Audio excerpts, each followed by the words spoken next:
Hello everyone. So now the mains of 2025 is all done and dusted. The completion of mains 2025 also signals the people who have not appeared for the mains of 2025 to start preparing for the mains of 2026. As this is a very crucial period, that is, we can also say from September onwards to till the time you start your prelims prep, say December, January or February, depending on your comfort of the prelims examination. So this is very crucial phase for people who wish to clear or want to clear the CSE 2026. Specifically those people who did not, yes, obviously not appeared for the mains of 2025. Either you must have not cleared the prelims examination, unfortunately, or you may not have given the attempt. So anyways, that doesn't matter. What matters is how well are you will be utilizing this phase. See, as said many times, the time period between prelims and mains is very short. It's approximate 90 days, but we can put it at 70 days. We already talked about how till the result etc. comes, you may not be that much productive. So that time is more for revision and writing. Improvement may not happen at that during that time period. And improvement, if you want to improve and you have to increase the possibilities of clear this examination, you should be focusing on the mains of 2026 right now. That is September. We are approaching mid of September now. So this is very crucial time. You may have also interacted with the people who had written the mains of 2025. They must have said, yes, the time goes very fast between prelims and mains, and of course there was a changing trend also this year by the UPSC with respect to the question and type of question they are asked or they want to test you on. Specifically, we will put out for GS2 there was a change in trend. For ethics there was change in trend, and of course if we talk about the optional, public administration too. So we now come to realize also there is a changing trend. So you too should prepare according to the latest trend. Yes, UPSC is unpredictable. It may go back to the previous trend or continue with the trend. So generally, once a trend is changed, UPSC will continue for 2 to 3 years minimum, but we can't say with certainty. Yes, so that's why you should start preparing well now for the mains of 2025, mains of 2026 right now. This is a very crucial time because see, now there is not much pressure on you. When there is less pressure, you can execute more and you can have a good amount of productivity, and there will be less amount of stress also. Now exam is not near, but it's the very right time to start sweating, start preparing, start reading, and also start writing. Most importantly, writing as well, because mains you have to write. There is no filling of the bubbles. You must have also got insight from your friends etc. who have written the mains of 2025 that when the people get mechanical, that we have to become mechanical, just keep on writing without much thinking. But you can clear this examination with those that behavior, provided you have ingrained that aspects in you of the critical thinking, logical reasoning, understanding in the question, writing whatever the question is asking, interlinking with the various current affairs subjects, current affair aspects.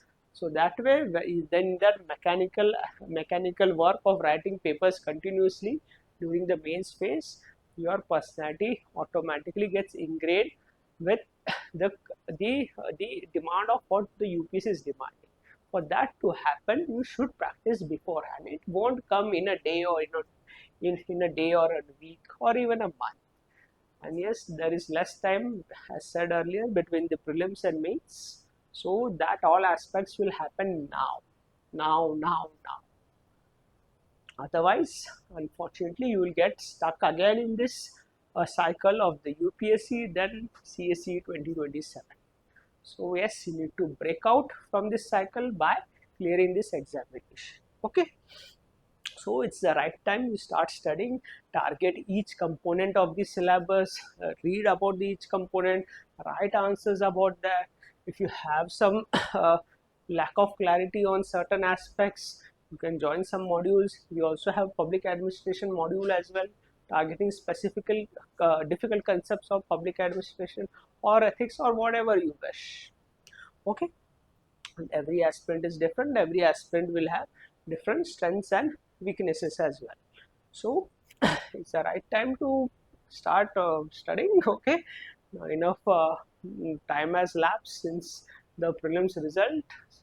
You the phase after the prelims result for those who did not clear the prelims examination is yes, it's naturally you might be feeling low, might be feeling underconfident in the after the negative prelims result, but it's a part of the process.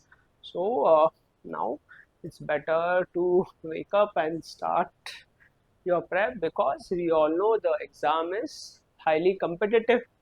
You not only have to compete with the new set of aspirants who are more energetic and motivated as you were when in your first attempt, but also the aspirants who had written the mains of CSE 2025.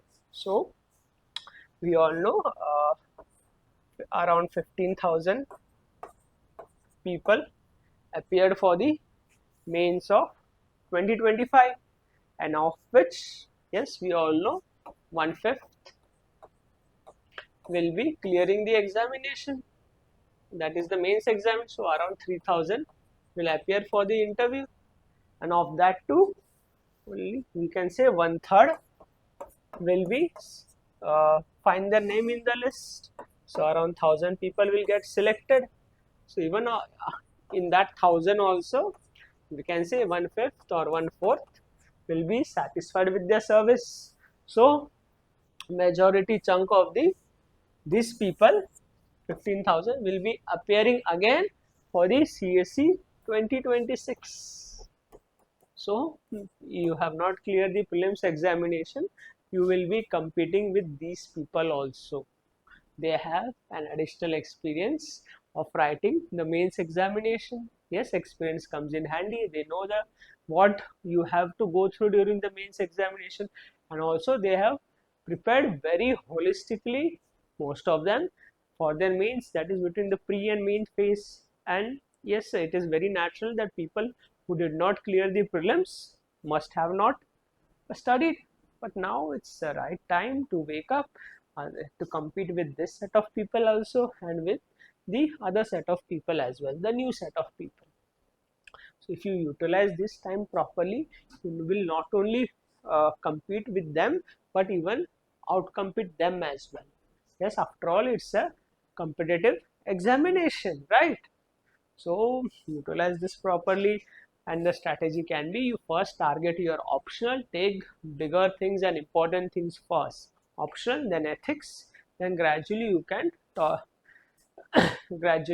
target the rest of the mains subjects, because we all know there is no overlap of optional and ethics in your prelims syllabus, and also in current affairs nothing specific comes about the optional or the ethics paper. Yeah, one may say there is certain overlap of optionals with prelim syllabus, but that is very superficial overlap or a surface level overlap. Optional demands in-depth understanding and in-depth coverage. An option plays a very vital role in determining whether you will be clearing the CSE examination or no. So target optional, then ethics, and gradually you can move towards the other aspects. See, also preparing well for the mains will also help you clear the prelims examination as well, because learning is a continuous process, not that you start now, you stop, because what matters for this examination, along with the hard work and smart work, having the ability of critical thinking and logical reasoning. Even UPSC in the ethics paper directly asked a question that in a way it was framed that how critical thinking and logical reasoning plays an important role in civil services. So that kind of question is there. So directly critical thinking, reasoning, they are talking about the significance in the profession of civil services. So aspirants need also critical thinking and logical reasoning skills to clear this examination. This will happen when you are continuously practicing, continuously reading, continuously executing. Now many of you must be, yes, trapped in procrastination after the prelims result. Yes, it's people feeling low, people procrastinate, don't execute. That is a natural thing. But now it's time to not to procrastinate. Also, you may have got into a routine. That routine it may be in such a way that you must be doing productive, very giving less time to productive things with respect to clearing the examination, and more times to non-productive things with respect to the examination. So you may have even normalized that routine in your life. You may be thinking that it is normal thing, but compare that when you were preparing for the prelims. How was your productivity with respect to the examination? How is the productivity now? So you may think that productivity, that routine now you are having is a normal thing, but that is not the normal thing for CSE aspirants. For others it can be. So you need to break that routine also first. Gradually get in productive mode, reading, writing, etc. And once you get in that routine, that you break the shackles and get into the new routine for the CSE mains prep, then your productivity will also further increase, efficiency will increase, things will started to feel good. Also you start feeling good as well, that you are doing a lot of hard work and you are executing things very well. Okay, so break that shackles, that is very important. And of course we all know mains plays a very crucial role in determining whether you will be clearing the CSE examination and as well. So yes, we all know prelims you need to clear to write mains, but only clearing prelims, what difference will make in your life or anyone's life? You need to clear mains and be and to be sure that you will be clearing the CSE examination.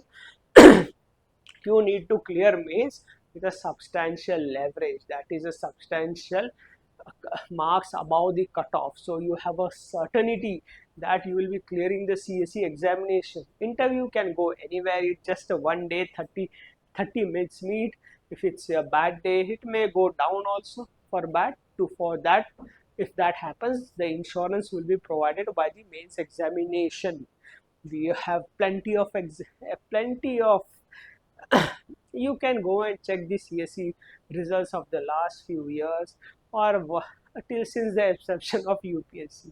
People who have scored higher ranks always had a substantial leverage about the mains cutoff. They are 50, 100, even 150 marks above the cutoff.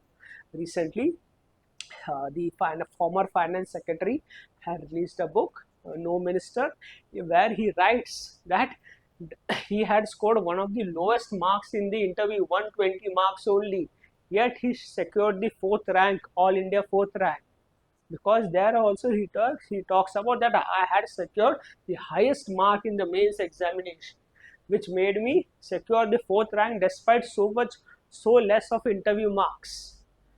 He further writes that even if without interview marks also, I would have secured the 55th rank.